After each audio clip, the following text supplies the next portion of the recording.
Selamat sore rekan-rekan, khususnya rekan-rekan yang bergabung di P5I, Perkumpulan Profesi Pengacara dan Praktisi Pajak Indonesia. Jumpa lagi pada kesempatan hari ini, kami akan mengupdate beberapa pertanyaan yang disampaikan kepada kami sehubungan dengan bulan rekrutmen seleksi calon hakim agung Kamar Tun khusus pajak yang telah kami sampaikan pengumumannya pada video sebelumnya, di mana Mahkamah Agung telah menyampaikan permintaan terkait dengan proses rekrutmen seleksi calon hakim agung Kamar Tun khusus pajak.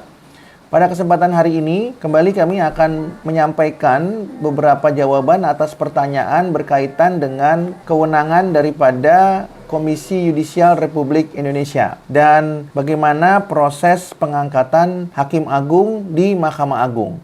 Pertama-tama untuk menjawab pertanyaan tersebut, maka kami perlu sampaikan kepada rekan-rekan mengenai kewenangan atau tugas dari Komisi Yudisial. Kewenangan yang pertama adalah tugas atau kewenangan Komisi Yudisial dalam seleksi calon hakim. Jadi rekan-rekan, Komisi Yudisial itu memang berwenang untuk melakukan seleksi calon hakim. Dalam hal ini adalah calon hakim agung Kamar Tun khusus pajak. Berdasarkan pasal 14A Undang-Undang Peradilan Umum, Pasal 13A Undang-Undang Peradilan Agama, Pasal 14A Undang-Undang Peradilan Tun disebutkan bahwa pengangkatan hakim pengadilan umum, pengadilan agama, dan pengadilan tata usaha negara dilakukan melalui proses seleksi yang transparan, akuntabel, dan partisipatif. Kedua, proses seleksi pengangkatan hakim pengadilan umum, pengadilan agama, dan pengadilan tata usaha negara dilakukan bersama oleh Mahkamah Agung dan Komisi Yudisial. Dan yang terakhir, yang ketiga, ketentuan lebih lanjut mengenai proses seleksi diatur bersama oleh Mahkamah Agung dan Komisi Yudisial. Jadi jelas rekan-rekan bahwa Komisi Yudisial mempunyai tugas atau kewenangan dalam seleksi calon hakim. Dalam hal ini adalah calon hakim agung Kamar Tun khusus pajak. Kemudian tugas yang kedua atau kewenangan yang kedua adalah berkaitan dengan mutasi hakim.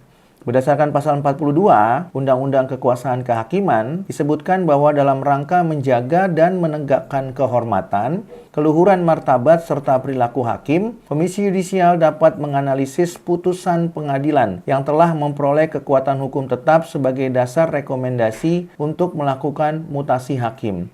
Jadi Komisi Yudisial punya kewenangan untuk menganalisis putusan, ya. Apakah putusan itu berdasarkan hukum atau putusan itu memang tidak berdasarkan hukum atau dibuat pertimbangannya berdasarkan kewenangan majelis hakim itu sendiri atau semata-mata berdasarkan pesanan dari pihak tertentu kepada oknum hakim tersebut. Oleh karena itu, maka Komisi Yudisial tetap memiliki tugas atau kewenangan untuk menganalisis.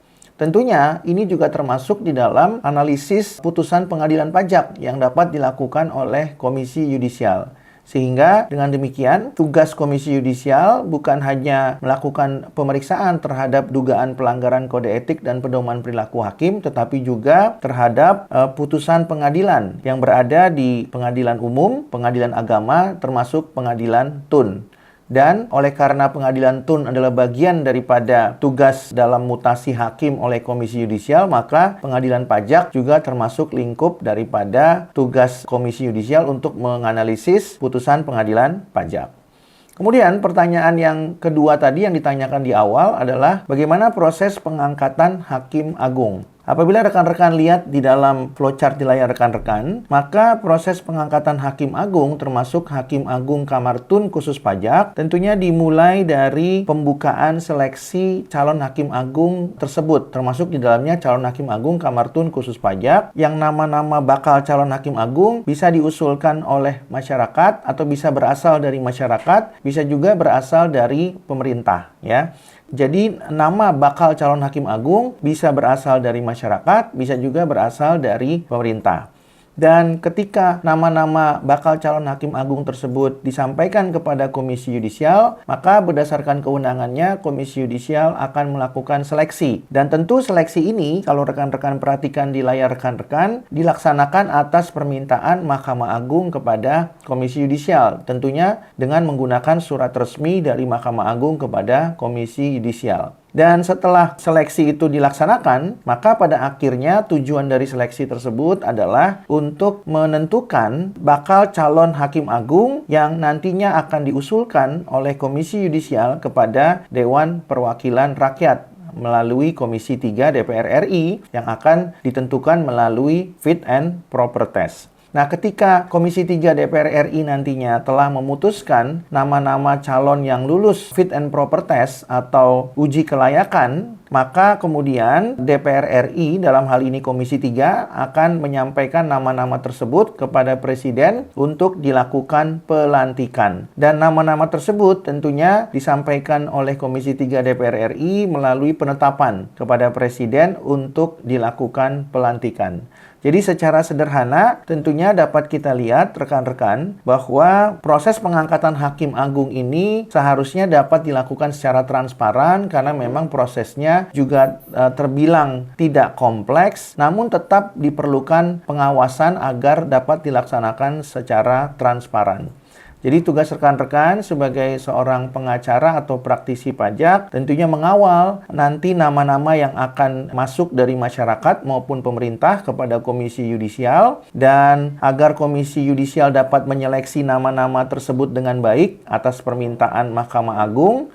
Ya, dalam hal ini adalah 5 calon hakim agung Kamar Tun khusus pajak yang diminta, maka perlu turut serta partisipasi rekan-rekan untuk mengawasi 5 calon hakim agung yang akan diusulkan KY kepada DPR RI. Tentunya pengawasan yang rekan-rekan bisa lakukan bukan hanya dari 5 calon hakim agung yang akan diusulkan pada akhirnya oleh KY kepada Komisi 3 DPR RI, tapi dari sejak awal mulai proses seleksi rekan-rekan bisa turut serta berpartisipasi untuk mengawal bakal nama calon hakim agung mulai dari proses seleksi, administrasi, kemudian proses seleksi kualitas sampai kepada wawancara.